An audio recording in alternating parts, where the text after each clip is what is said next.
Taylor Nordberg. Have you ever heard of Inhuman Condition?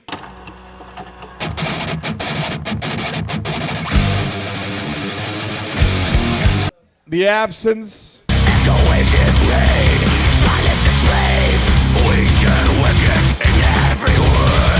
Taylor. Taylor. Taylor. Or am I by myself Taylor. up here? Hello. Taylor. Going once. We can start. Jeramie Taylor. has a long enough career where we can talk for hours, but we're going to do the fast version. I'm going to hold it like this the whole time. Hell yeah. Okay. It works good like that. So, Jeramie. Yes, sir. What's Dave. going on? First of all, thank you for being here. Fuck Thank yeah. you. I'm not going to bite what Mike Browning just did, but everybody should be thanking Dave and Tim for all that they've done here. Joe. And Joe. This is like such an incredible thing that has come out of nowhere and I hope stays forever, because this really makes it to where everybody can see, like Mike just said, like there's a reason now that this stuff comes together and people can see it, and it's an honor to even be a part of it, let alone to see it. I mean, I just bought a death pen that's an original. I mean, how the fuck, where else would that happen? I mean, It's original from the Spiritual Healing Tour. unreal. Death, Spiritual Healing, old. They say old new stock, or new old stock. Pretty awesome. Anyways, And, yeah, Dave you has wanna- done so much to make this Yeah. stuff happen, and he's collected this stuff for years. And I mean, this is it's hard to not get emotional, really, because that's like a life's work, right? This is Yeah, like yeah. this is life. This is life. I mean, for most of us, music is more important than anything.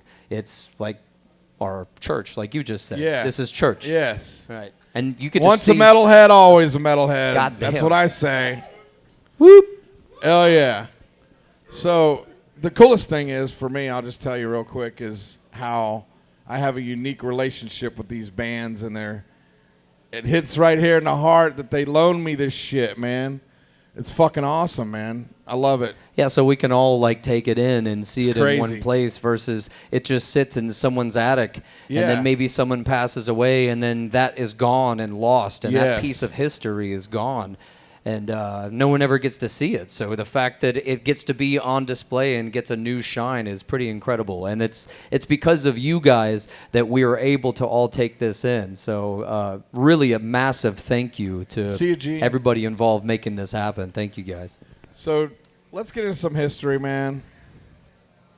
You have a lot of history. Yeah. Okay, let's just do the short version. We'll run through it quickly, so we don't bore everybody. It would be boring. I can just. It would not be boring. If I'll make it easy, I'll have Joe pull up my my There you Encyclopedia go. Metallum, and we can There you just go. flip down it and read it all, and So what a lot of people might not know, unless they heard an interview with me or somebody else, how did you get your start? Your dad played a big part, right? Yeah, the biggest part. So like when my wife and I, Deidre right here, she has some artwork. She's taken photos of me, of Deicide, a Cataclysm, and she's got some photos over here. We were looking through my baby book. So we're flipping through. It's 19 months. It's a picture of me with some drumsticks, and my dad wrote, I know my dad's handwriting, and he wrote, gave Jer a pair of drumsticks, and he played along to all of Black Sabbath's Paranoid. Fuck yeah. 19 months, and it's in my fucking baby book, and I'm like, wow, it's been like forever. My whole life has just been music, and it really did start then. So my dad played guitar, it was killer, and we used to go play all the time. He'd be like, go play your drums, Jer, and I'm like, fuck. All right. How old were you as a kid? Young? Shoot, I mean like 6, 7, 8, Oh, 9, wow, okay. 10, 11, Crazy. 12, 13, 14, That's cool. 15. He supported you that young and just Oh, yeah. I mean, brought you drum kits or yeah, whatever. I got my first drum set from Dick's Pawn over in Zephyr Hills. It was a Okay. Green Pearl export. Yep, it's fucking awesome. I loved it. I brought it. I went in 4th grade and I told my teachers, I'm like, hey, I play drums. And I had like music class, and they're like, oh, that's nice, young kid. And I'm like, no, I play drums. I'm like, I can bring my kid in and play it. And they were like, oh, sure, whatever. Set it up. I played the drums. They were like, wow, you can like actually play the drums. I was like, yeah, I'm saying. I'm like, yeah. So I end up doing like I played along to that song, that In the Jungle, the Mighty Jungle. That was my first show. Was in 4th grade. I played in the morning for the kids, in the afternoon for the adults, and then those 2 shows were my first shows ever, and it was like me playing drums and the rest of the kids singing. So it was like literally I was in the front. It was fucking awkward. It's killer though. And it was cool. It was a good time. So your dad is your dad's band had a hit song. Well, he was playing with he used to play with Q and the Mysterians, that Cry Cry Cry 9060. Yeah, you look that up, you'll know it. Yeah. I'm telling you. Yeah, if yeah. you're my age, you'll know that song. He was also in like a 70s prog band called Paradox, and their band motto was "What music is coming to." I was like, "Oh shit, that was ominous." Hell yeah. So what was your first band other than school? For me, I jammed with a lot of friends, and then my first actual band was called Dresden, and we used to play, a bunch of local shows. I played my first show with the guys from Clench Fist, and then I just started. Then I joined another band, Continue the Fall, and around that same time, The Absence was going, and that's when I joined those guys, and the band had just done a benefit for James Murphy back then, and. That's what I met you, is The Absence. It was kind of like gas on from there, really, because within a year, The Absence got signed, and then that changed my whole fucking life. I mean, you know. And Yep. You don't stop. No. You don't wait for shit. No, I mean, because my dad always said, don't let the grass grow underneath your feet, which is fucking ace wisdom. It's like, okay, got it. Analogy, I understand. I'm like, okay. The Absence is still kicking. Yeah, I mean, it's a little shelved right now, but it's still going. We've still put some records out, some stuff that I'm really proud of. Actually, the last one is some of my favorite stuff that Taylor's ever written. It has it's expressive, and it's like it encompasses that entire genre that I grew up loving. I really loved melodic death metal. I loved death metal with melody. I really loved it, which is kind of where Death went to. They started going really hard into that direction, and then some people were like, I hate that, it needs to be more brutal, and it's like, I don't know, it's fucking amazing. I hate progression. Yeah. Well, I mean, they do like it, but they also don't. Right. So. That's a subject for another day. Yes. So. And then you went on to do, man, you've done so much shit. Bring up Wikipedia. Or no, not Metal Encyclopedia Metallum. There we go. Whatever you want to call it. Then you do rib spreader, drit skit. Look at this memory. Oh my God! Fantastic, Dave. Look Well, at this. okay. This is why we have all more. this, everybody, because Dave has a fucking amazing memory. Yeah. I'm trying to remember it all. But Eye of Purgatory. Oh, yeah, We have a punk band 4. Inhuman Condition, of course. Inhuman Condition. Yeah. Fuck yeah. Oh yeah. Dude, Inhuman Condition. Woo! Oh yeah. It's definitely Florida death metal. The groove, I love it. Hell yeah. It's fucking one of my favorite bands right now. Thank you, brother. Appreciate that, man. It means a lot. Especially since my friends are, I gotta support them. And let me tell you, pure on Florida boy, loves promoting Florida. Oh yeah. Just like our obituary guys. Oh yeah. And so. Listen, we have so much to offer the world, and not just oranges and gators. I mean, this history here, we're fucking steeped in it. I don't know. I'm lucky enough to be able to travel the world. And when I say travel the world, I mean, if I showed you my touring itinerary, you'd be like, wow, that's a lot. You do how much, and where did you go? And holy shit, wow, that is a lot.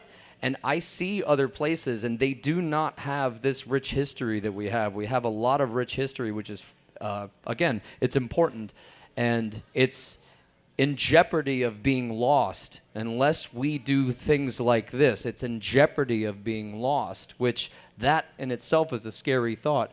I mean, I don't know. We just went to San Francisco. It was killer. San Fran was awesome. They don't have this. They don't have what we have. They have their own history, and they have their own stuff with thrash. Yeah, but with thrash. it has nothing to do with this.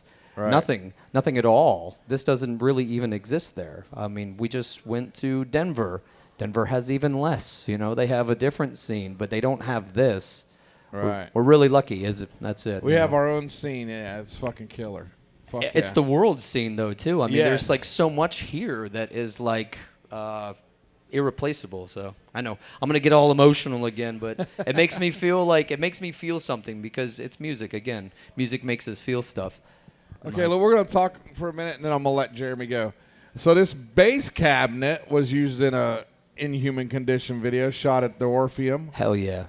Terry had it up on stage. We were gonna use it in the Face for Later one, but there was no room in the skate bowl for it. We tried. We brought it down there, and it was fucking ridiculous. It was the size of the drum set. So Yeah, I got that from, oh my God.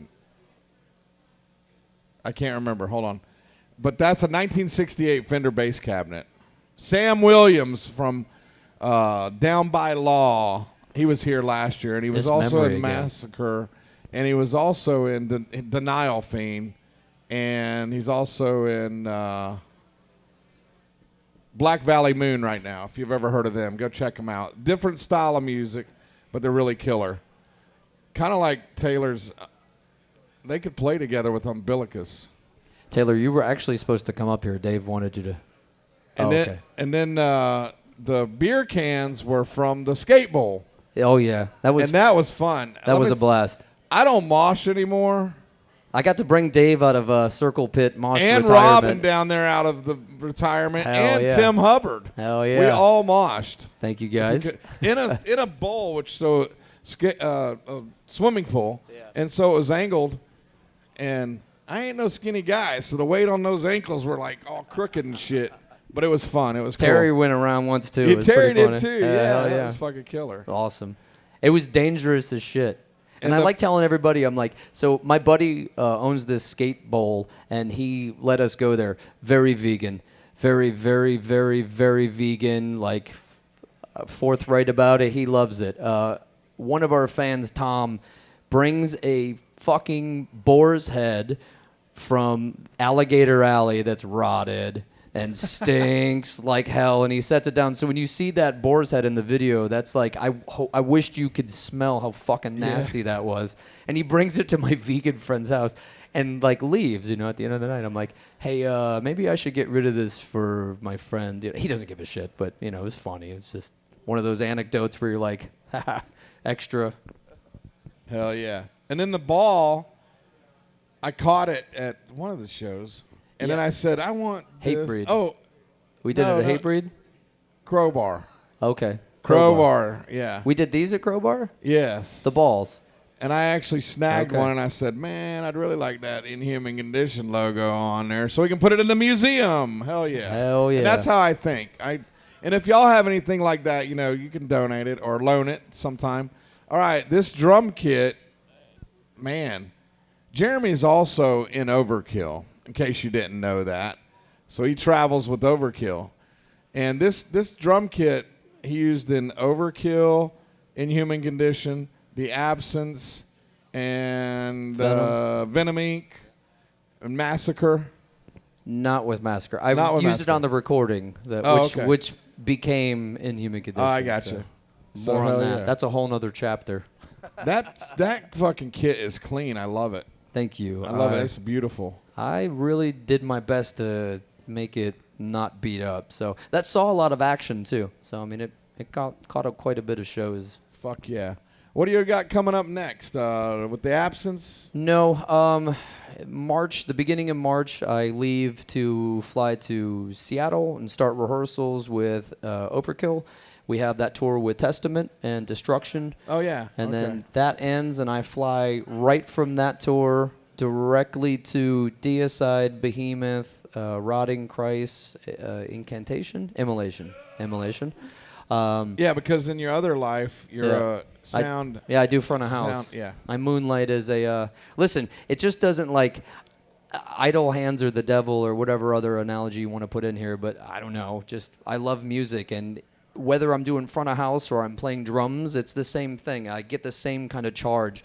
Like if I push start on the intro for, let's say, Deicide, it gives me the same charge as if I'm on stage and I hear the intro for Overkill and it's going on. I get the same like churn in my guts. I mean, I fucking love Deicide, and it's up to me how they sound at front of house, and that's like that's an amazing honor, right?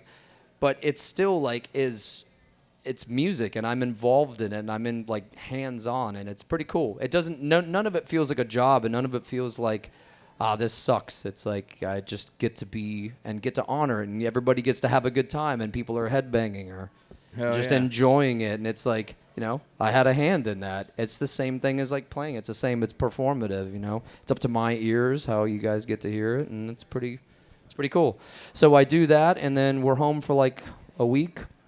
I fly back to Europe. I have a show with Overkill, and in between that, Deicide is playing Hellfest at the end of June. So in between those two things, Inhuman has a tour. So I'll fly to Europe, play 3 shows with Overkill, do an Inhuman Condition tour, mix Deicide at Hellfest, fly home for about a week, back to Europe for shows, back home, back to Europe for shows. You got a good memory. Yeah. Well, I mean, my wife's like, how the fuck do you remember this schedule? And I'm like, the schedule is easy. Like, other things don't come to my mind for memory. But, hey, strengths and weaknesses, so I'm lucky. Fuck yeah. All right. Thank you, Jeramie. Give it up for Jeramie. Hell yeah. Thank you. Overkill and Inhuman Condition, The Absence. Fuck yeah.